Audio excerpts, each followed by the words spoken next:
ભ્રષ્ટાચારી શાસનમાં ગુણવત્તા વગરના રસ્તાના કારણે વિઘ્નહર્તા ગણેશજીને પણ નડ્યો વિઘ્ન।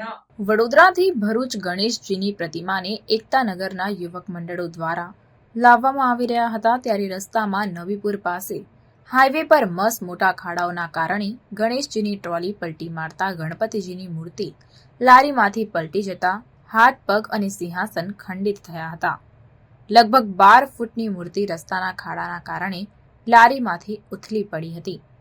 ભરૂચના એકતાનગર મંડળ આયોજકોની વિઘ્નહર્તા ગણેશજીની મૂર્તિને ભ્રષ્ટાચારનું વિઘ્ન નડ્યું હોય તેમ કહી શકાય। એકતાનગરના યુવક મંડળના યુવકોએ તાત્કાલિક ધોરણે વડોદરાના મૂર્તિકારનો સંપર્ક કરતા મૂર્તિકાર તેમના 3 થી 4 કારીગરો સાથે તાત્કાલિક મૂર્તિના સમારકામ માટે નબીપુર પહોંચ્યા અને ખંડિત થયેલી મૂર્તિનું સમારકામ ચાલુ કર્યું હતું। ક્રેન બોલાવીને ક્રેનની મદદથી બીજી લારી પર ગણેશજીની મૂર્તિને સહી સલામત મૂકવામાં આવી હતી, ત્યારે સદનસીબે આ ઘટનામાં કોઈ જાનહાનિ થઈ ન હતી।